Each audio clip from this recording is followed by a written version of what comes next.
News voice, जो हर खबर से आपको कराए रूबरू। कहो दिल से मोदी फिर से, इसी नारे के साथ देश के लोगों को जागरूक करने के उद्देश्य से 25 लोगों की टीम देश के अलग अलग हिस्सों में 12,000 किलोमीटर का सफर तय करके आज रेवाड़ी पहुंची, जहां बीजेपी कार्यकर्ताओं ने इस टीम का जोरदार स्वागत किया। वहीं जन स्वास्थ्य मंत्री डॉक्टर बनवारी लाल ने इस यात्रा को हरी झंडी दिखाकर रवाना किया।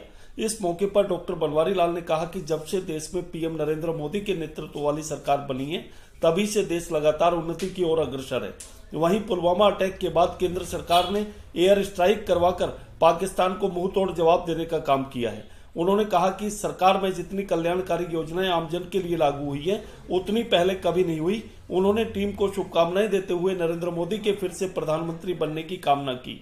इस मौके पर बुलेट बाइक पर सवार यात्रा करती रेवाड़ी पहुंची टीम की मुखिया राजलक्ष्मी ने पत्रकारों को बताया कि यह यात्रा 15 जनवरी को कर्नाटका के बेंगलुरु से शुरू हुई थी। पिछले 2 माह के दौरान उन्होंने देश के 10 राज्यों में पहुंचकर लोगों को नरेंद्र मोदी को फिर से प्रधानमंत्री बनाने का आह्वान किया है। उन्होंने बताया कि पहले चरण में 12,000 किलोमीटर का सफर तय करने के बाद अब दूसरे चरण में 15,000 किलोमीटर का सफर तय किया जाएगा। राजलक्ष्मी का मानना है कि भारत के उज्जवल भविष्य के लिए नरेंद्र मोदी का फिर से प्रधानमंत्री बनना बेहद जरूरी है, क्योंकि मोदी जैसे सच्चे और अच्छे नेताओं की देश को जरूरत है। इसी को ध्यान में रखते हुए उन्होंने बिना किसी राजनीतिक दल के सपोर्ट के यह जनजागरण यात्रा शुरू की है। रेवाड़ी से न्यूज वॉइस के लिए संजय कौशिक के साथ अजय सागर अत्री की रिपोर्ट। इस यात्रा बेंगलुरु में 15 जनवरी को शुरू हुई है। इस यात्रा में पूरा भारत देश में 10 राज्यों में 15,000 किलोमीटर मैं बुलेट मोटरसाइकिल ड्राइव कर रही हूँ। कर्नाटका से होते हुए गोवा, महाराष्ट्र, गुजरात, मध्य प्रदेश, उत्तर प्रदेश, पंजाब, चंडीगढ़ होते हुए हरियाणा का लास्ट डे है। 2 महीने हो चुके हैं यात्रा शुरू होके। हमारा संकल्प है कहो दिल से मोदी फिर से। 2019 में फिर मोदी सरकार बनने का संकल्प लेके पूरा भारत देश में मैं यात्रा कर रही हूँ। मेरे साथ 25 लोगों का टीम चल रही है। हम 25 लोग किसी राजनीतिक दल से नहीं है, फिर भी हमारा जो उद्देश्य है भारत की उज्जवल भविष्य के लिए मोदी जी जैसे एक सच्चा और अच्छा नेता का जरूरत है। इसको लोगों को महसूस करने के लिए एक अवेयरनेस के तरीके से इस यात्रा को हम कर रहे हैं। किसने प्रेरित किया आपको इस यात्रा के लिए? इस यात्रा मैं ही कर रही हूँ। तो मुझे ऐसा लगा कि महिला सशक्तिकरण के ऊपर इतनी योजना आई है, बेटी बचाओ, बेटी पढ़ाओ, उज्जवल योजना, बहुत सारी योजनाएं केंद्रीय सरकार लाई है। तो मैंने ऐसा सोच लिया कि इस योजनाओं के लिए आज महिला इतनी सशक्त है हमारा भारत देश में, इसको दिखाने की एक तरीका से इस यात्रा को करने की मैंने निर्णय लिया हूँ।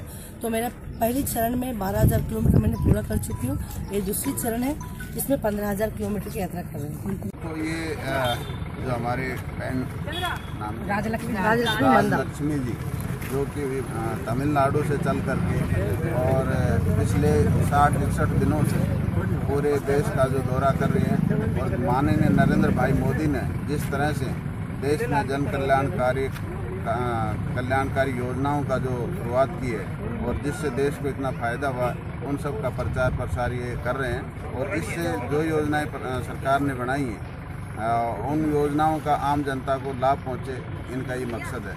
और हम सब लोगों को जिस तरह से नरेंद्र भाई मोदी ने देश को आगे बढ़ाया, अभी जो पुलवामा घटना में जिस तरह से आतंकवाद के खिलाफ नरेंद्र भाई मोदी ने पूरे विश्व में एक डिप्लोमेटिक और एक जो हमारी सेना का जो मनोबल बढ़ा करके जिस तरह से हमारे देश का नाम ऊंचा किया है, तो हम सब का ये फर्ज बनता है कि हम सब नरेंद्र भाई मोदी को दोबारा से देश का प्रधानमंत्री बनाएं, ताकि हमारी आंतरिक और बाहरी सुरक्षा बनी रहे। लोकसभा का चुनाव भी है डॉक्टर साहब, हरियाणा को लेकर के क्या कुछ कहेंगे?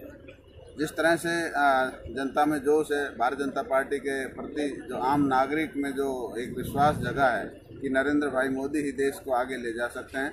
हर आदमी ये चाहता है कि नरेंद्र भाई मोदी दोबारा से प्रधानमंत्री बने, और इस तरह का माहौल पूरे प्रदेश में बना हुआ है। और हमें पूरा विश्वास है कि हम 10 की 10 सीटें लोकसभा की जीतेंगे।